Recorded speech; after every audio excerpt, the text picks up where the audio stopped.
तो guys programming में जो सबसे इम्पोर्टेंट कॉन्सेप्ट है वो है रिपीटेशन। कोई एक काम आपको बार-बार करना पड़े। सपोज़ एग्ज़ाम्पल के तौर पे अगर आपको 100 कंसोल लॉग्स लिखना है, 100 कंसोल लॉग्स अगर आपको लिखना है और तो वो आप किस तरीके से लिखोगे? कंसोल लॉग 1, कंसोल लॉग 2, नहीं। कंसोल लॉग 3 किस तरीके से प्रिंट करोगे? तो इसके लिए जो एक तरीका होता है वो होता है लूप्स। तो लूप्स जो है वो जावास्क्रिप्ट का ऐसा कॉन्सेप्ट है जहाँ आप एक ही कोड को रीयूज़ कर सकते हो बार-बार। आप कोई एक फंक्शन बना दीजिए, उसको 4 बार रन करना है, 5 बार रन करना है या 1000 बार, 1,00,000 बार, कितनी बार आपको रन करना है, अलग-अलग सेट ऑफ वैल्यूज़ के लिए, सेम सेट ऑफ वैल्यूज़ के लिए, तो वो आप लूप की मदद से ईज़िली कर सकते हो। तो लूप जो है वो तुम्हारे कोड को सुपर पावरफुल बना देता है। ठीक है? तो आज के एपिसोड के बाद आप सीख जाओगे कि एक ही कोड से 100 काम कैसे करवाना है और इनफाइनाइट लूप में कभी-कभी इंसान फँस जाता है, वो इनफाइनाइट लूप से आपको कैसे बचना है। वेलकम बैक डेवलपर्स, मैं हूँ ज़ी और आप देख रहे हैं ज़ी स्क्रिप्ट, जावास्क्रिप्ट कोर्स। आज हम सीखने वाले हैं लूप्स। तो लूप्स क्या होते हैं? कोई एक सेम फंक्शन को या एक सेम पीस ऑफ कोड को आप बार-बार रिपीट अगर करते हो, तो वो लूप होते हैं। ठीक है? तो सबसे पहले हम समझ लेते हैं फॉर लूप।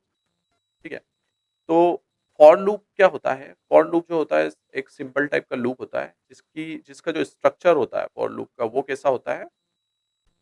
ये थोड़ा ज़्यादा कॉम्प्लेक्स होता है अदर लूप के कंपैरिजन में। मतलब एक व्हाइल लूप होता है जिसको हम लोग समझेंगे, बट उससे थोड़ा-सा ये कॉम्प्लेक्स होता है। इसके अंदर हम लिखते हैं फॉर, देन ब्रैकेट्स के अंदर 3 अलग-अलग सेगमेंट होते हैं, ठीक है? जिसमें बिगिन में इनिशियलाइज़ेशन होता है, कंडीशन होती है एंड अलग-अलग स्टेप इंक्रीमेंट होती है, इंक्रीमेंट, डिक्रीमेंट या अलग-अलग स्टेप चेंज होती है बेसिकली।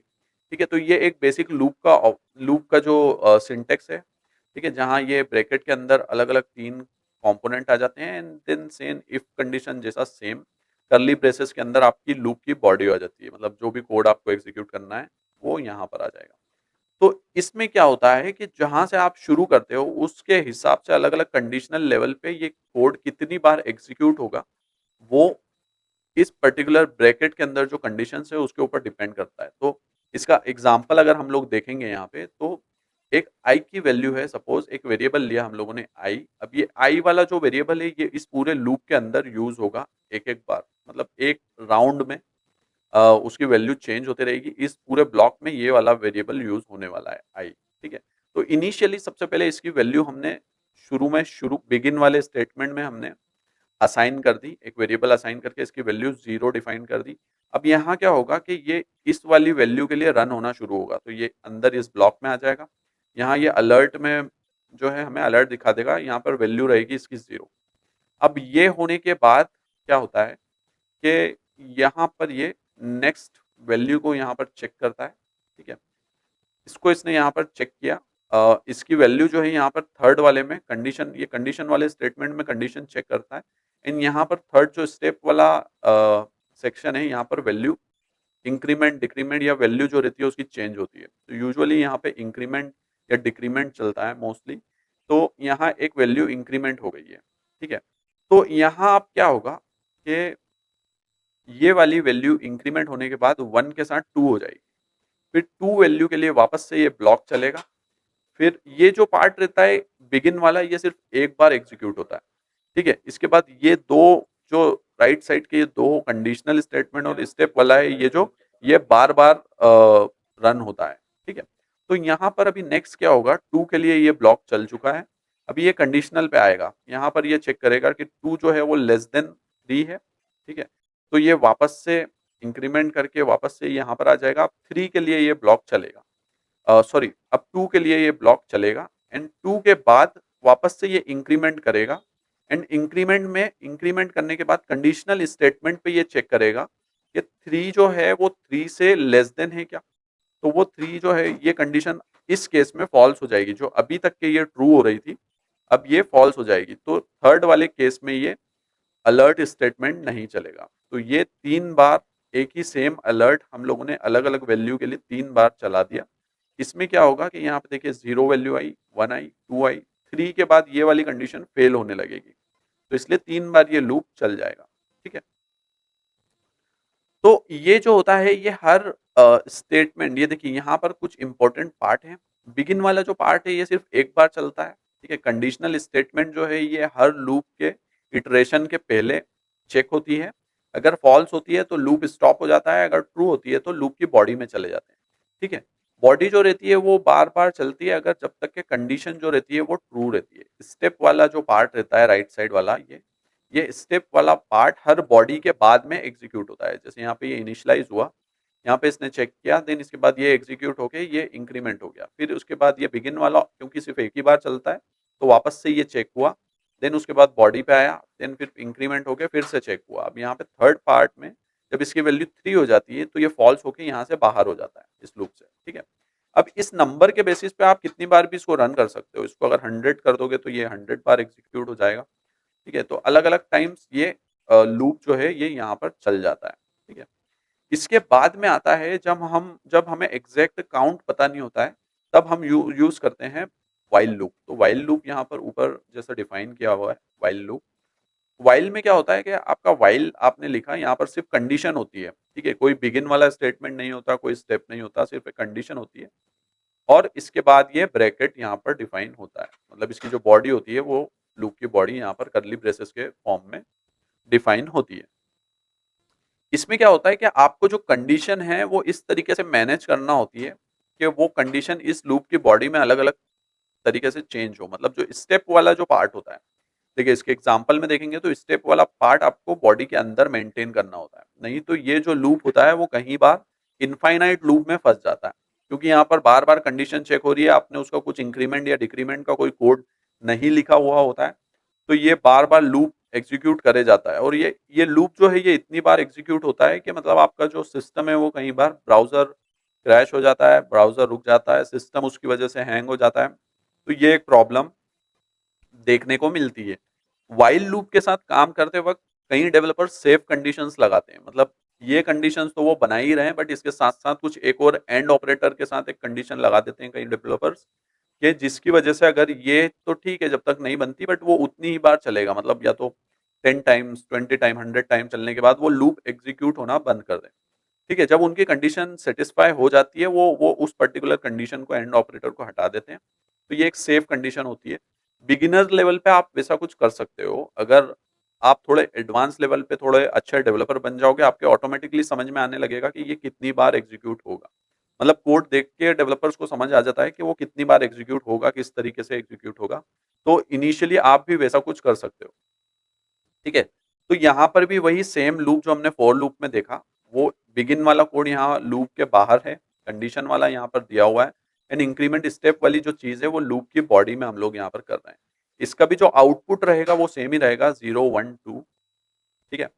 तो ये जो है जब तक कि एक कंडीशन ट्रू है, लूप चलता रहेगा, कंडीशन फॉल्स होते ही लूप जो है वो स्टॉप हो जाएगा।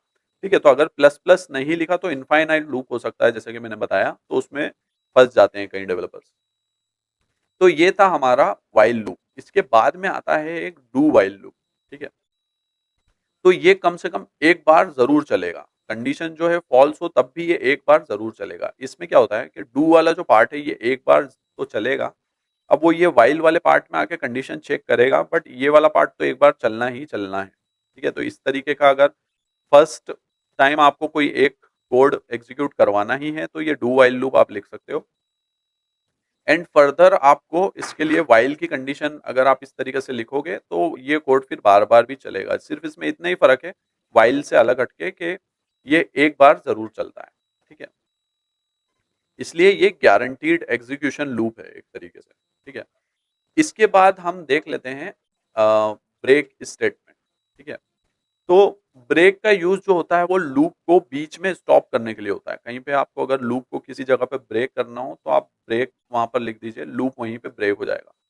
ठीक है? जैसे ये व्हाइल लूप आपने लिखा, आप ब्रेक का यूज़ इनफाइनाइट लूप से बचने के लिए भी कर सकते हैं। जैसे कि नॉर्मली जो लूप होता है, उसके अंदर कंडीशन अगर फ़ॉल्स वगैरह हो जाती है या इंक्रीमेंट की स्टेप पूरी हो जाती है, तो वो कंडीशन से बाहर चले जाता है।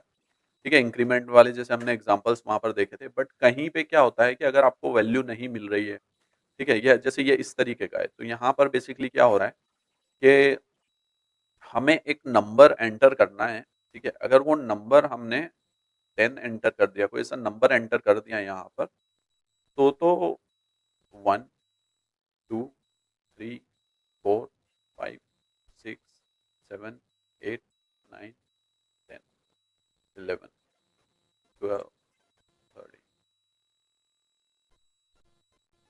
ठीक है, तो ये वाइल में बेसिकली क्या हो रहा था अभी तक कि हम जब तक के नंबर एंटर करते जा रहे थे, वो लूप लेता गया। जैसे ही नंबर की जो वैल्यू है वो हमने कुछ ऐसी फॉल्सी वैल्यू जैसे ही डाली, तो वो उसने वहीं पे ब्रेक करके उसका सम दिखा दिया।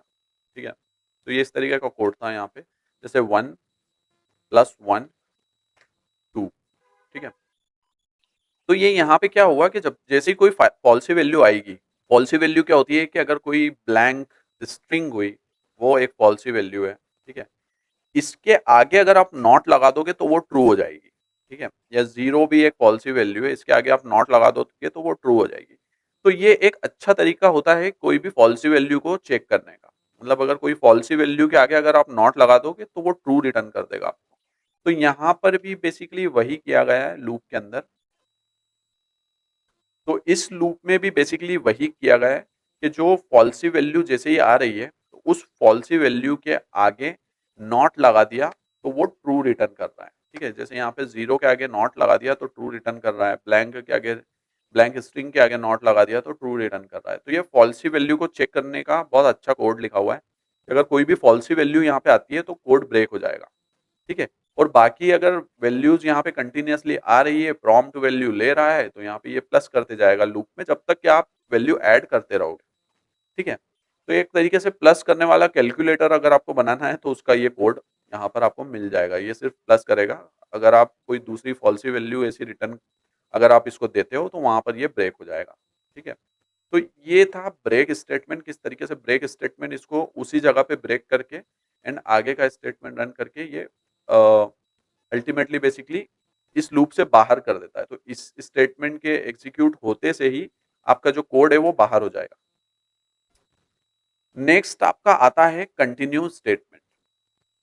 तो कंटिन्यू जो होता है वो बेसिकली एक लाइटर वर्जन होता है ब्रेक का। तो यहाँ पे क्या होता है कि यहाँ पर लूप जो है वो स्टॉप नहीं होता, इसकी जगह पे क्या करते हैं कि करंट इटरेशन को वो स्टॉप कर देता है। ठीक है, और वो बोलता है कि फिर से एक नया इटरेशन स्टार्ट किया जाएगा। ठीक है, तो इसको अगर हम देखेंगे तो यहाँ पे देखिए एक लूप है जो 0 से स्टार्ट हो रहा है 10 तक जा रहा है, फॉर लूप। यहाँ पे क्या है कि अगर ये इफ ट्रू आता है तो बाकी का जो skip the remaining part of the body. ठीक है, तो बाकी की नीचे का जो स्टेटमेंट है ये स्किप कर देगा। ठीक है, तो इससे क्या आपको देखिए एक बहुत अच्छा लॉजिक देखने को मिलेगा। यहाँ पर है ये परसेंटेज लगा हुआ है, मतलब ये परसेंटेज जो है ये एक तरीके से जो भी इवन जो वैल्यूज आएंगी उसके लिए ये परसेंटेज आपको 0 रिटर्न करके देगा। ठीक है, तो यहाँ पर अगर आपकी वैल्यू 0 है तो 0 परसेंटाइल परसेंटाइल 0 इसकी इक्वल टू 0 आएगा। यहाँ कंटिन्यू होके ये बाकी का लूप जो रहेगा ये स्टॉप कर देगा, यहाँ पे इसको ब्रेक कर देगा, तो ये प्रिंट नहीं होगा अलर्ट, ये यहीं पर से कंटिन्यू हो जाएगा। मतलब यहाँ से ये वापस रिटर्न होके इस जगह पर आ जाएगा। फिर अगली वैल्यू इंक्रीमेंट होगी, वो वैल्यू यहाँ पर चेक होगी, देन वो वैल्यू के साथ वो 1 के साथ यहाँ पर आया। ठीक है, 1 के साथ यहाँ पर आने के बाद उसको 0 नहीं मिला, कंटिन्यू करा उसने, नीचे आया, यहाँ पर ये कंडीशन सेटिस्फाइड नहीं हुई, वो यहाँ पर इसको चेक करके कंडीशन नीचे आ गया। ठीक है, यहाँ उसने 1 को प्रिंट कर दिया। 2 के लिए आया, इंक्रीमेंट हुआ, चेक करा कंडीशन 2 के लिए इसने आया, 2 में ये कंडीशन जो है इक्वल टू 0 हो गई, लेफ्ट वाला पार्ट इवेल्युएट होके 0 हो गया। ये कंटिन्यू वाले स्टेटमेंट पे आ गया, क्योंकि ये कंटिन्यू वाले स्टेटमेंट पे आ गया तो इसने यहाँ स्टेट बाकी की जो बॉडी है वो स्किप करके वापस ऊपर जंप लगा दी। ठीक है, इसी तरीके से इवन वाले जितने भी नंबर आएंगे, इवन वाले सारे नंबर के लिए ये अलर्ट को स्किप कर देगा। ठीक है, तो ये जो था हमारा ब्रेक स्टेटमेंट और कंटिन्यू स्टेटमेंट कैसे काम करता है वो हमने यहाँ पर देख लिया। ठीक है, तो आज आपने बेसिकली क्या जावास्क्रिप्ट के ऑटोमेशन सिस्टम को पूरा समझ लिया है कि किस तरीके से आप अलग अलग कंडीशंस को, लूप को और किस तरीके से मैनेज कर सकते हो, चीज़ों को ऑटोमेटिकली रन कर सकते हो, अपने फ्लो को मैनेज कर सकते हो। ठीक है, जिसमें लूपिंग में आपने सीखा for loop, while loop, do while loop, break statement और कंटिन्यू स्टेटमेंट। तो आज आपने जावास्क्रिप्ट का जो है एक पावरफुल कॉन्सेप्ट मास्टर किया है, ठीक है? तो आपका एक लाइक, एक कमेंट मुझे नेक्स्ट लेवल कंटेंट बनाने के लिए मोटिवेशन देता है, तो लाइक कीजिए, कमेंट कीजिए और आप अगर यहाँ पर नए हो तो जी स्क्रिप्ट देव को सब्सक्राइब कीजिए और आपका जावास्क्रिप्ट का सफर यहीं से स्ट्रांग होगा। तो मिलते हैं नेक्स्ट वीडियो में, तब तक के लिए हैप्पी कोडिंग।